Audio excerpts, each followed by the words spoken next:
Muchas gracias, doctor. Agradezco en nombre de mi institución la invitación para participar en esta sesión. Primeramente abordaremos algunos aspectos para que ustedes conozcan lo que es el arbitraje médico, algunos aspectos de tipo metodológico para el análisis de casos, porque es distinto el enfoque que se le puede dar a un caso que se va a analizar desde el punto de vista clínico, que cuando ya hay una controversia y se analiza desde el punto de vista médico-legal. Después de ello tenemos los expertos que afortunadamente nos acompañan para que nos platiquen un poco acerca de cada una de las situaciones de su especialidad. Es un caso de ginecobstetricia, entonces tenemos a un especialista en ginecobstetricia, los aspectos médico-legales y por supuesto los aspectos de tipo bioéticos. Si les parece bien, pues vamos a dar inicio. Y si hablamos de un caso resuelto mediante arbitraje médico, pues en primer lugar tenemos que saber qué es el arbitraje médico. Quisiera yo preguntarles a los que se encuentran aquí, a los médicos, los estudiantes, ¿qué es el arbitraje? ¿Alguno de ustedes sabe lo que es el arbitraje médico? ¿Conoce la Comisión Nacional de Arbitraje Médico o ha oído hablar de ella? Bueno, miren, el arbitraje es una forma de resolver controversias. Estamos hablando de mecanismos alternativos de la solución de controversias. Esta es una institución que, sin suplantar a la justicia ordinaria, ayuda a los usuarios y a los prestadores de servicios médicos para resolver sus controversias. Es un órgano desconcentrado de la Secretaría de Salud que tiene plena autonomía técnica para emitir sus opiniones, acuerdos y laudos. Y el proceso arbitral, así se llama, el proceso mediante el cual CONAMED resuelve los asuntos, contempla tres fases: la inicial, la conciliatoria y el juicio arbitral. Esto es importante que se conozca, que el gremio médico lo sepa, porque muchas veces piensan que la comisión es únicamente una instancia de tipo conciliatorio, y vamos a ver que pues también prevé un juicio para resolver las controversias en ciertos casos. En la etapa inicial, hay que llega el usuario, interpone una queja, debe de cumplir con ciertos elementos para su admisión. En primer lugar, que sea competencia y atribución de CONAMED. ¿Qué es lo que recibe CONAMED? Cuando se presume una irregularidad en la prestación de servicios de salud o negativa en la atención. Tiene que existir la manifestación expresa del usuario. El servicio es totalmente voluntario, ¿sí? Esta institución no se creó para perseguir a los médicos, tampoco para defenderlos, es totalmente imparcial, no se le obliga a nadie a acudir ahí. El paciente, que es una percepción, el estar inconforme con la atención, pues le pone su queja, en la cual tiene que manifestar en contra de quién se está quejando, qué es lo que le está solicitando y cuál es el motivo de su queja. El médico pues tendrá que presentar un informe en el cual describa cómo fue la atención, por supuesto todas sus acreditaciones curriculares y el expediente clínico, muy importante. Con estos elementos ya se puede hacer una cita para buscar una solución a la controversia mediante un convenio de transacción. Aquí estamos hablando de la conciliación, que es una figura jurídica que permite la avenencia entre las partes de una manera pronta, es decir, el médico, sin reconocer y sin que se le prejuzgue, ¿sí?, pueden llegar a un arreglo. ¿Qué sucede? En la relación médico-paciente muchas veces no hay una buena comunicación y es por eso que el paciente puede ir a demandar. Todo el procedimiento en CONAMED es confidencial, entonces al estar en una sala de audiencias, el médico, el paciente, le explica algunas cosas y muchas veces se arreglan estas controversias con la simple explicación. Esto nos está diciendo que no hubo una buena comunicación médico-paciente y que tuvieron que llegar hasta una instancia como la comisión para que pudieran dialogar y resolver su conflicto. Cuando no se logra la resolución mediante un convenio, ¿sí?, entonces la comisión prevé lo que es el juicio arbitral. Es un juicio de carácter civil. Entonces lo primero que se realiza es una audiencia preliminar porque se les tiene que explicar, aquí hablamos de las partes, que es el médico y el paciente. Les explicamos a las partes cuál es el mecanismo de trabajo, cuáles son las atribuciones de la comisión y, muy importante, las etapas del juicio. No todas las personas que llegan a la comisión van con abogado. Es un derecho que tienen, pueden asistir acompañadas de un abogado o de personal de salud que se acredite con su cédula profesional. Pero si no es así, algo muy importante es que en la CONAMED trabajamos en conjunto médicos y abogados para poder asistir tanto a los médicos como a los pacientes. Esto es, sin constituirnos en abogado de parte, sí les podemos asesorar, si no saben cómo presentar su escrito de pruebas, qué tipo de pruebas presentar, etcétera, se les puede asesorar y explicar cómo realizar todos estos procedimientos. El primer paso para el juicio es firmar un documento que se denomina compromiso arbitral. Es un acuerdo en el cual las partes facultan a la comisión para que funja como árbitro y resuelva la controversia. Es un documento muy importante porque en él se van a establecer todas las reglas del arbitraje. ¿Cuál va a ser el objeto del arbitraje? ¿Qué es lo que va a revisar la comisión? ¿Cómo se van a dar las notificaciones, los términos, el tipo de pruebas, los alegatos, etcétera? A partir de la firma de este compromiso, las partes tienen 10 días hábiles para presentar sus pruebas. La comisión tiene un reglamento de procedimientos para la atención de quejas médicas y gestión pericial, y conforme a este reglamento se pueden recibir la prueba instrumental, que básicamente son todas las documentales: el expediente clínico, literatura médica, recetas, constancias de atención. La prueba pericial, si alguien ofrece esta prueba, ¿sí? Es la única situación que corre el costo a cargo de quien la ofrezca. El reconocimiento médico. Aquí la comisión designa a un especialista para que evalúe al paciente y rinda su informe. En el rubro de fotografías quedan comprendidos todos los estudios de imagen, por supuesto, como su nombre lo dice, las fotografías, porque en algunos casos, como en odontología, en cirugía plástica, es necesaria la fotografía. Con el avance tecnológico, pues en la actualidad se puede disponer incluso de la grabación, de las intervenciones quirúrgicas, en fin, todos estos estudios y datos de imagen.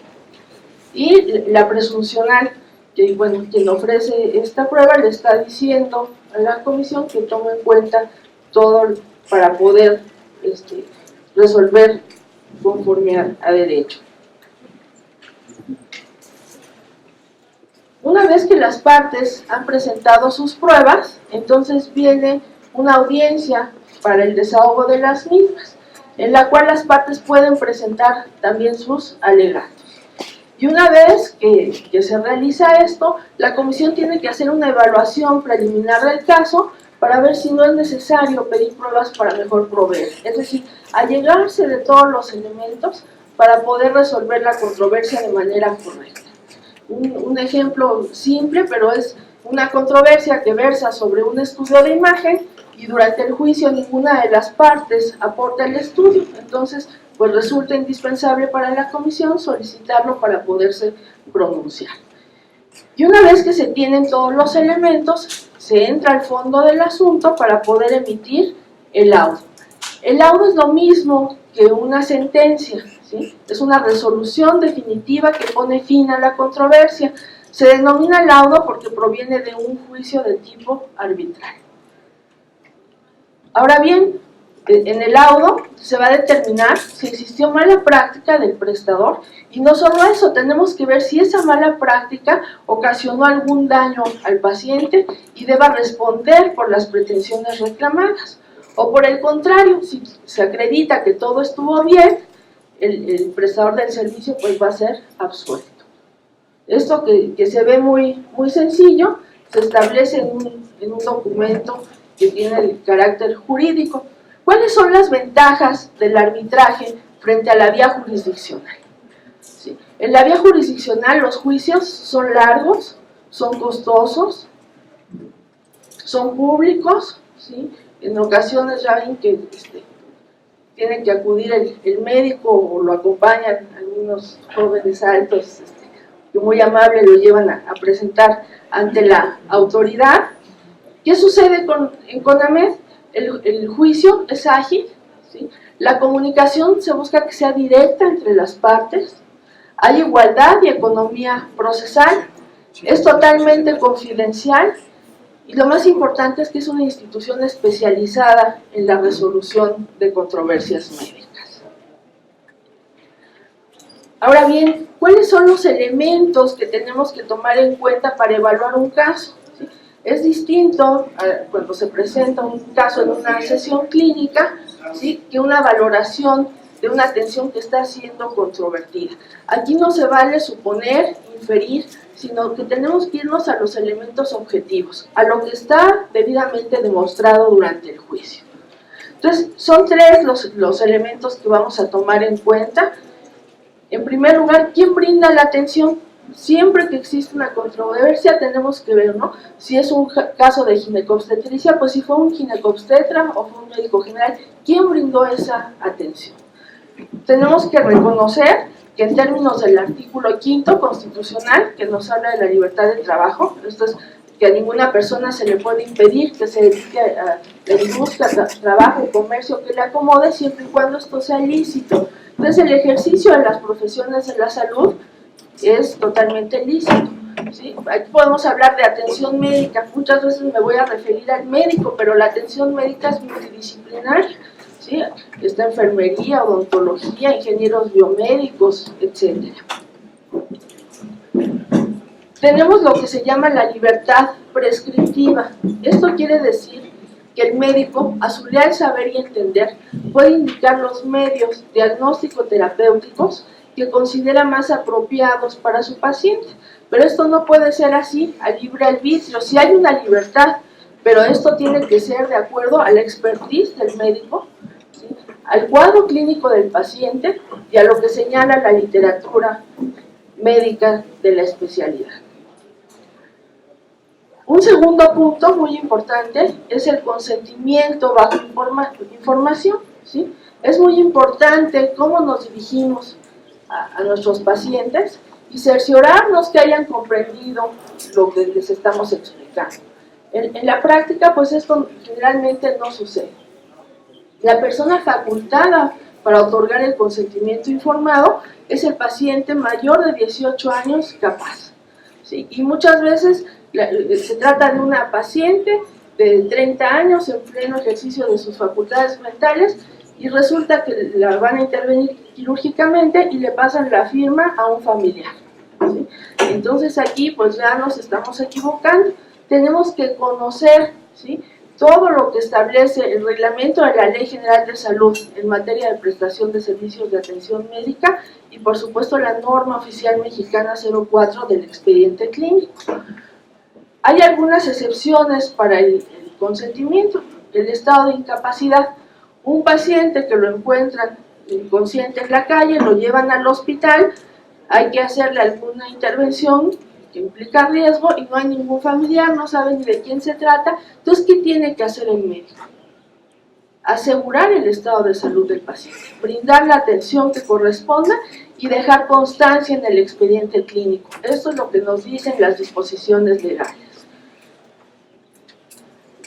Cuando hay medidas de seguridad, este es el consentimiento impuesto, ¿sí? Cuando hay alguna epidemia, alguna situación de este tipo, la autoridad sanitaria, a fin de resguardar la salud de la población, pues no nos va a preguntar, ¿no?, como si queremos que nos tomen la temperatura y todas las medidas que se ponen en los puestos en el aeropuerto, en las centrales de camiones, etc. ¿Cuáles son los requisitos del consentimiento informado?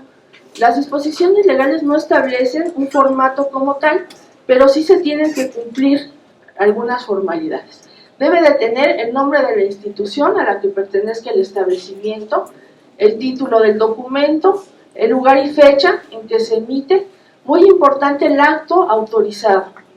Si van a hacer una intervención quirúrgica, pues que digan, ¿no?, apendicectomía, o qué es lo que le van a hacer al paciente. Los riesgos y beneficios esperados del acto médico. Aquí es muy importante un ejercicio de enseñanza, ¿sí? Quien realiza práctica quirúrgica o intervenciones con riesgo que ameritan la carta de consentimiento bajo información, pues tiene que ver cuáles son las patologías que maneja con mayor frecuencia, porque no va a estar a la mera hora viendo cuáles son los riesgos y beneficios, ¿no? Ya tener un documento establecido, explicarle muy bien al paciente. La autorización del personal de salud para atender contingencias o urgencias, el nombre completo del paciente, el nombre completo y firma del médico para proporcionar la información y quien recabe el consentimiento, y el nombre completo y la firma de 2 testigos. ¿En qué caso se debe suscribir el consentimiento informado? Pues cuando hay un ingreso hospitalario, pero esto se tiene que ir actualizando, si se va a hacer una cirugía, si se va a emplear anestesia general, si va a haber alguna modificación del cuerpo humano, por ejemplo, si hay salpingoclasia o vasectomía, en actos de disposición de órganos y tejidos, en fin, cualquier procedimiento que implique riesgo. Y en la práctica vemos que muchas veces existe el consentimiento informado, pero está prácticamente vacío. Dice, autorizo a la doctora Dubón para que me atienda, pero no se señala nada, cuál es el procedimiento, etc. Entonces, ese tipo de consentimientos realmente no tiene valor. Y hay algunos otros que están plagados de cosas, en el que el paciente autoriza hasta la necropsia en caso de defunción, que también no tiene valor, ¿sí? ¿Qué es lo recomendable? Lo que señalan las disposiciones legales, que sea un documento sencillo, pero que cuente con estas características.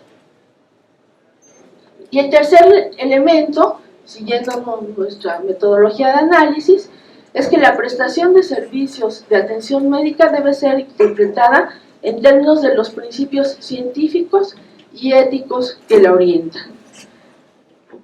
Esto se denomina lex artis medica, ¿sí? Son las reglas generales de la profesión que están en los libros y en los artículos que tienen un respaldo científico y que todos ustedes conocen muy bien y que se tienen que valorar conforme a las condiciones de modo, tiempo y lugar.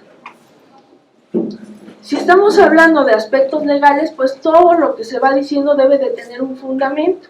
Y en este caso el artículo 51 de la Ley General de Salud nos dice que los usuarios tienen derecho a obtener prestaciones oportunas y de calidad idónea, así como trato respetuoso y digno por parte del personal de salud. Entonces aquí ya estamos hablando, ¿sí?, de oportunidad, de calidad, de ética, de respeto y de dignidad. El artículo 9 del Reglamento en materia de prestación de servicios de atención médica nos dice que la atención se tiene que brindar de conformidad con los principios científicos y éticos que la orientan. Hay algunas otras disposiciones legales, como ustedes conocen comúnmente como la Ley de Profesiones, que es el nombre correcto es la Ley Reglamentaria del artículo 5º constitucional relativa al ejercicio de las profesiones en el Distrito Federal, y nos dice que en un caso concreto se tiene que revisar si se procedió correctamente atendiendo a los principios científicos y técnica aplicable al caso, si se dispuso de los instrumentos, materiales y recursos, si se tomaron todas las medidas para tener éxito, si se dedicó el tiempo necesario para brindar la atención. Entonces vamos viendo que ya son una serie de leyes que nos van indicando cómo tiene que ser el comportamiento del personal de la salud, el comportamiento de los médicos.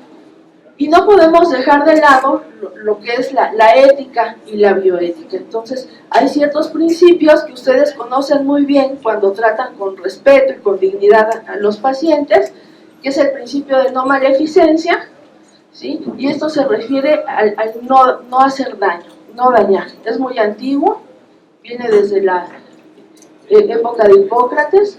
El principio de beneficencia, que se refiere a hacer todas las acciones y poner todos los recursos que se tenga al alcance para tratar de restaurar el estado de salud del paciente. Hablamos de restaurar porque la medicina es una ciencia rigurosa, pero no es exacta. Entonces el médico no está obligado a curar, pero sí está obligado a actuar con la diligencia y la pericia que el caso amerita. El principio de justicia nos exige tratar a todas las personas con igualdad, con respeto, con equidad, sin discriminaciones por su edad, por su raza, por las cuestiones culturales.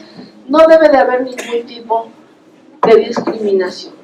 Y el principio de autonomía, que pone énfasis en la relación médico-paciente. En la actualidad podemos hablar de una autonomía combinada, en la que el médico tiene el deber de informar y el paciente tiene lo que se llama la libertad terapéutica, es decir, el poder participar activamente en la toma de decisiones durante la atención y poder consultar una segunda opinión.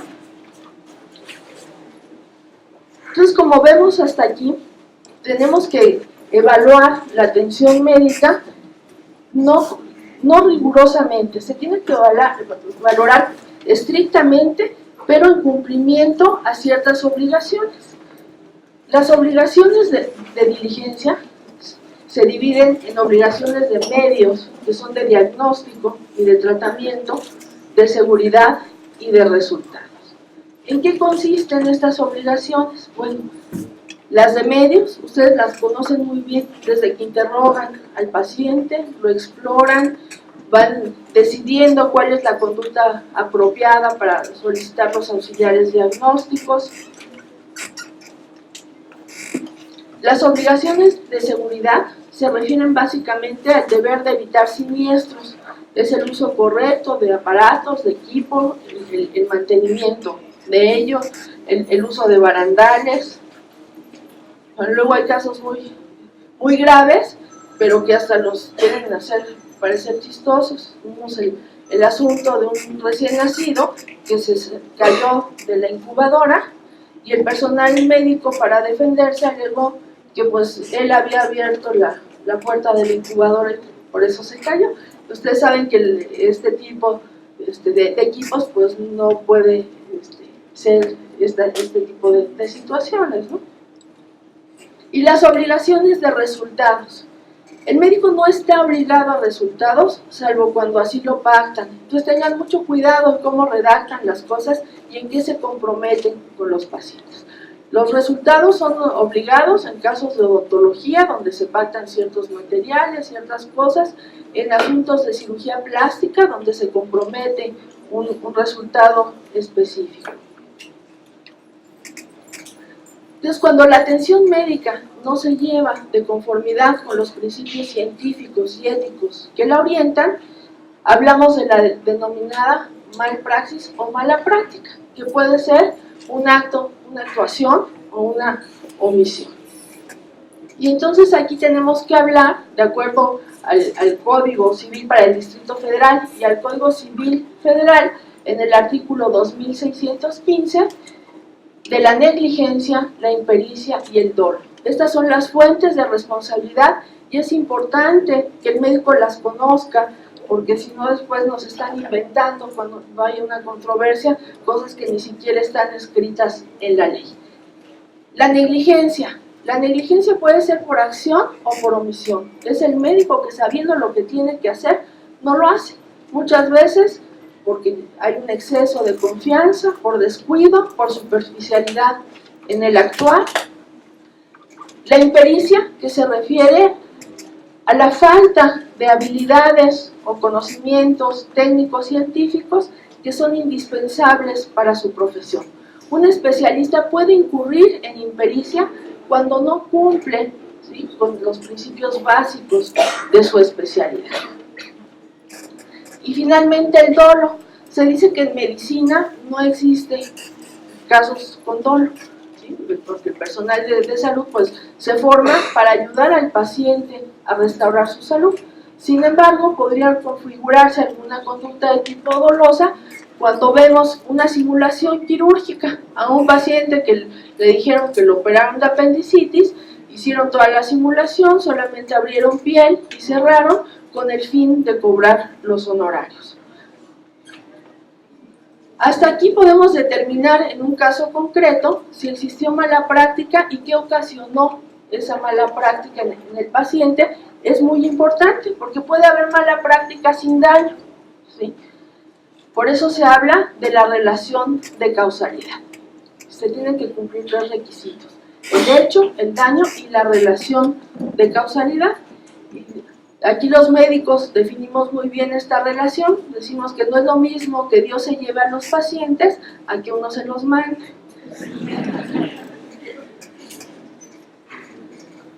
¿Qué es importante? ¿Cuáles son los aspectos a evaluar? Pues tenemos que ver si se integró un diagnóstico, si hubo una impresión diagnóstica o no, si se tomaron en cuenta todas las evidencias clínicas, los signos, si tuvo sustentación ese diagnóstico, si fue correcto o no, si se realizó diagnóstico diferencial. En cuanto al tipo de tratamiento, no es lo mismo de urgencia que de elección, que de complacencia. No solo si se eligió el tratamiento correcto, si se aplicó de forma correcta, si hubo necesidad de modificarlo, siempre se tiene que evaluar el riesgo-beneficio. También hay limitaciones institucionales. No sé si han escuchado ustedes hablar de la medicina basada en evidencias. Bueno, hay algunas instituciones públicas que lo que se hace es medicina basada en existencias, ¿sí? Por la falta de recursos, de insumos. Muy importante, el médico tiene que saber hasta dónde está capacitado para actuar y cuándo debe de referir al paciente.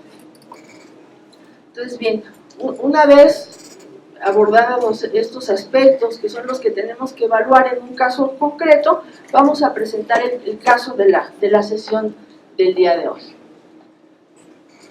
En su queja, la paciente refirió que en junio de 2013, por una miomatosis, el demandado, que es un ginecobstetra, realizó una intervención quirúrgica en la cual resecó el ovario derecho sin autorización y, lejos de solucionar el problema hemorrágico vaginal, se incrementó, siendo necesario acudir con otro especialista, quien informó que no le había realizado operación alguna y que ameritaba histerectomía. Esto es lo que dice la paciente en su queja. El médico, en su defensa, dijo que es una mujer de 32 años de edad y que el diagnóstico de ingreso fue de un cistoadenoma de ovario izquierdo versus quiste hemorrágico, paridad satisfecha, y que programó una laparotomía exploradora.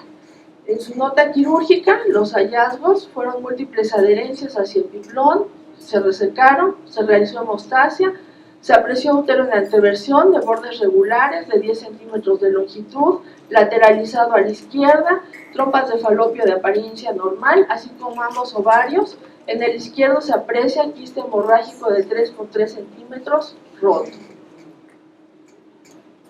Realizó fibrectomía izquierda, verificó hemostasia, realizó resección en cuña del ovario izquierdo, suturó y posteriormente realizó punción de pequeños quistes en la superficie del mismo ovario, revisó hemostasia y envió la pieza quirúrgica a estudio histopatológico.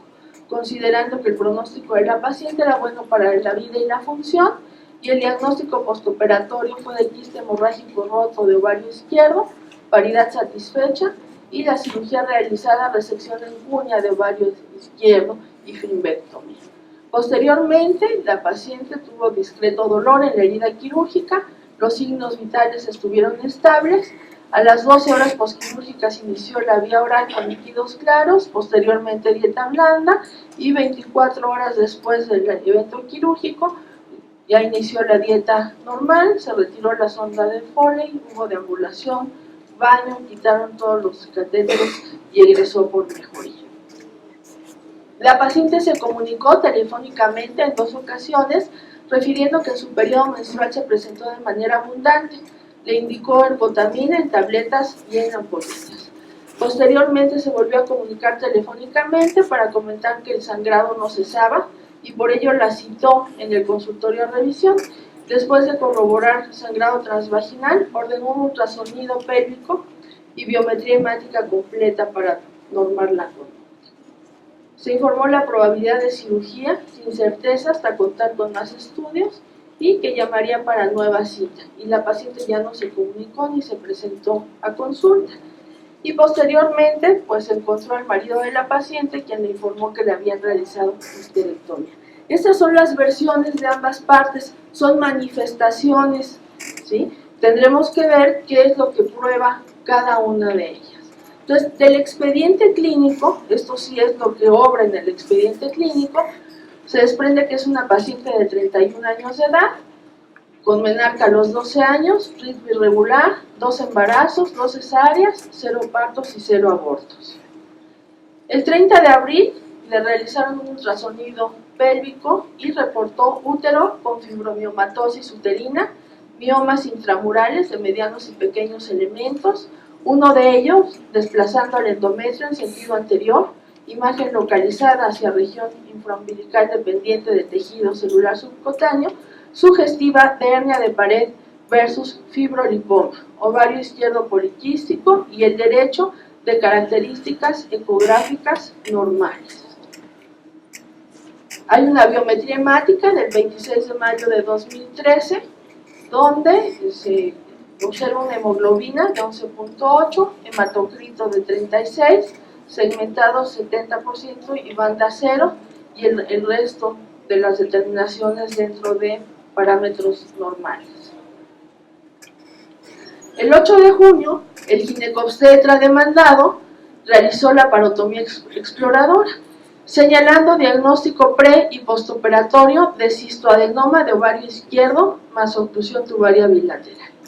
Señaló que previa asepsia y antisepsia de abdomen, colocación de campos, realizó incisión tipo Fan Steel, disecando por planos hasta encontrar útero y localizar fibra izquierda, encontrando cistoadenoma de ovario izquierdo, por lo que realizó resección en cuña de dicho ovario. Efectuó oforectomía tubárica bilateral, tipo Kroner, verificando hemostasia, con hallazgos de cistoadenoma de ovario izquierdo y fimbrectomía bilateral. Esto es lo que reporta el médico demandado en su nota quirúrgica. Esto sí está en el expediente. Al día siguiente reportó a la paciente asintomática, tolerando la vía oral, con abdomen depresible, herida quirúrgica limpia, peristalsis presente. Y el 10 de junio la dio de alta. La nota de egreso señaló que tenía frecuencia cardíaca de 80 por minuto, presión arterial 110/70, frecuencia respiratoria de 20 por minuto, temperatura de 36 grados y el diagnóstico de quiste de ovario izquierdo y paridad satisfecha. Las indicaciones: reposo relativo, dieta normal, vendaje abdominal, ketorolaco cada 8 horas por 5 días, ampicilina 500 miligramos cada 8 horas por 7 días y cita de control. El 18 de junio retiró puntos de sutura, indicó recoverón crema una vez al día. El 25 de junio indicó parecoxib intramuscular cada 12 horas, butil-iosina y metamizol intramuscular cada 12 horas. Y el 9 de julio el estudio histopatológico reportó como diagnósticos cuña de ovario izquierdo y cuerpo lúteo hemorrágico. El demandado atendió a la paciente 14 de julio y 25 de octubre, indicando garamicina grajeas una diaria por 20 días, ibuprofeno 600 miligramos cada 12 horas por 7 días. Después, señala el expediente las constancias de atención de otro especialista, de otro ginecobstetra, que por hiperpolimenorrea la paciente lo consultó, le solicitó una biometría hemática que reportó hemoglobina de 8.9 y hematocrito de 25.4 y le solicitó diversos estudios, una colposcopía que mostró lesión intraepitelial cervical de alto grado, una citología que reportó cervicitis crónica, una vaginosonografía con ausencia quirúrgica de ovario derecho, el ovario izquierdo con estas dimensiones, con 2 formaciones quístico-foliculares y fondos de saco libre. Señala una hidrosonografía con reporte de cervix, incompetente en orificio cervical interno, endometrio basal tipo proliferativo, con espesor de 0.28 centímetros, cavidad uterina ocluida casi en su totalidad, con gran formación de aspecto polipoideo, con base de implantación en cara posterior lateral izquierda. Entonces, integró los diagnósticos de sangrado uterino anormal, síndrome anémico secundario, miomatosis uterina sintomática y poliposis endometrial múltiple. Con estos diagnósticos realizó a la paciente histerectomía total abdominal, encontrándose un granuloma de pared denominó endometrioma, útero en anteversión con estas dimensiones, ausencia quirúrgica de ovario derecho, hidrosalpinx derecho, salpinge y ovario izquierdo firmemente adheridos a colon izquierdo, con un sangrado de 400 mililitros, por lo que se transfundió un paquete globular. El estudio histopatológico reportó hipertrofia miometral difusa, adenomiosis florida, endometrio proliferativo complejo, cérvix con lesión intraepitelial de bajo grado asociada a infección por virus del papiloma humano, cervicitis quística crónica, pared abdominal, endometrioma.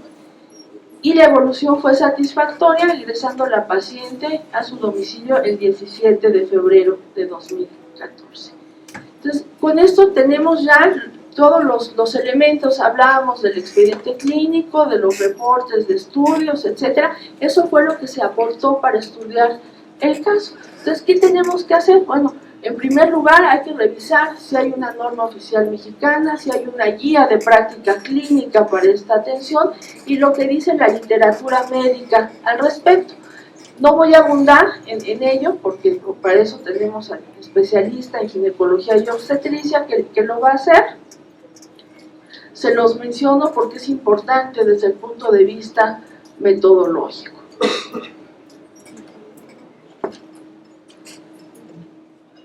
¿Cómo vemos el caso conforme a lo que está demostrado en el expediente clínico?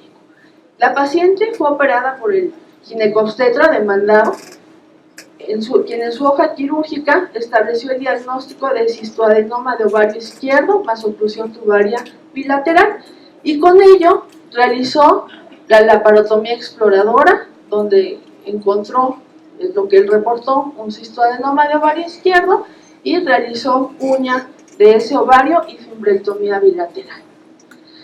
Entonces, bueno, el demandado no estudió suficientemente a la paciente antes de la cirugía. Es muy importante, pues, hacer la historia clínica, el tener todas las notas previas a la atención, los estudios complementarios para poder sustentar su diagnóstico, que en este caso no lo tuvimos. Hubo un reporte del 30 de abril de ultrasonido pélvico en el cual dice que el útero tenía fibromiomatosis uterina con miomas intramurales de medianos y pequeños elementos. Había una hernia de pared versus fibrolipoma, un ovario izquierdo poliquístico y un ovario derecho de características normales. Entonces, este estudio acredita que la paciente no presentaba el cistoadenoma de ovario referido por el demandado.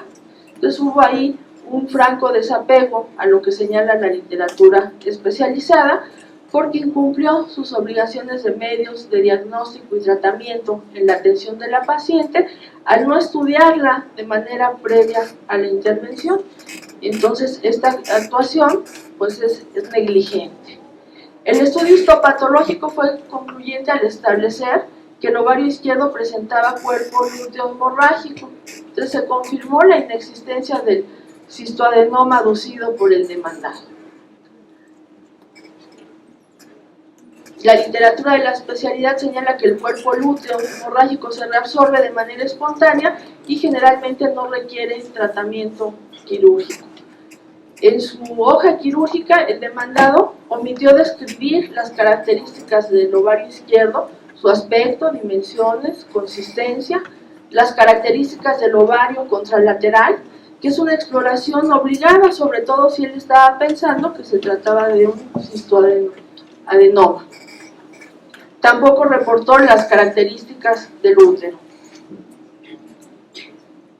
El demandado, en su informe médico, aquí lo que manifestó en el informe, lejos de favorecerle, aportó elementos para confirmar que su atención no se ajustó a la lex artis de la especialidad. Está reconociendo que atendió a la paciente telefónicamente y telefónicamente estuvo prescribiendo medicamentos, no la valoró clínicamente para identificar la causa del sangrado, incurriendo con ello en mala práctica por incumplimiento de las obligaciones de medios de diagnóstico y tratamiento.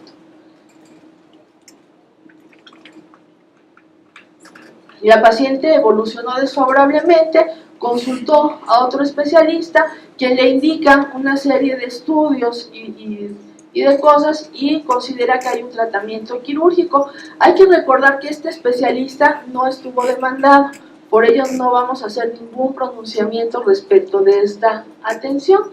Lo que hizo este ginecobstetra fue establecer el diagnóstico de biomatosis uterina de medianos elementos, poliposis endometrial múltiple y síndrome anémico secundario, realizando histerectomía total abdominal. El estudio histopatológico de esta intervención reportó hipertrofia miometral difusa, adenomiosis florida, endometrio proliferativo complejo, cervix con lesión intraepitelial de bajo grado asociada a infección por virus del papiloma, cervicitis quística crónica y pared abdominal con endometrioma. La paciente en su queja, si recuerdan, manifestó que le resecaron el ovario derecho sin autorización. ¿Sí? El demandado en su informe médico dijo que él nunca había resecado ese ovario, pero en los estudios de imagen, acuérdense, en el estudio de imagen previo estaba reportado el ovario, y en el estudio de imagen final se confirma la ausencia del ovario. Entonces, hasta aquí podemos señalar que el demandado incurrió en mala práctica por negligencia y, muy importante, incumplió lo establecido en la norma oficial mexicana del expediente clínico.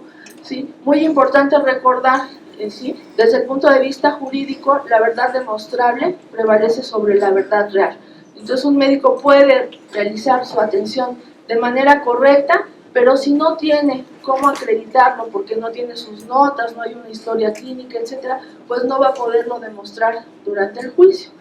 Entonces, ahora le voy a pedir a mis compañeros de la mesa, al maestro en ciencias Alberto Navarro Calvillo, quien nos va a hablar de los aspectos legales en la atención médica.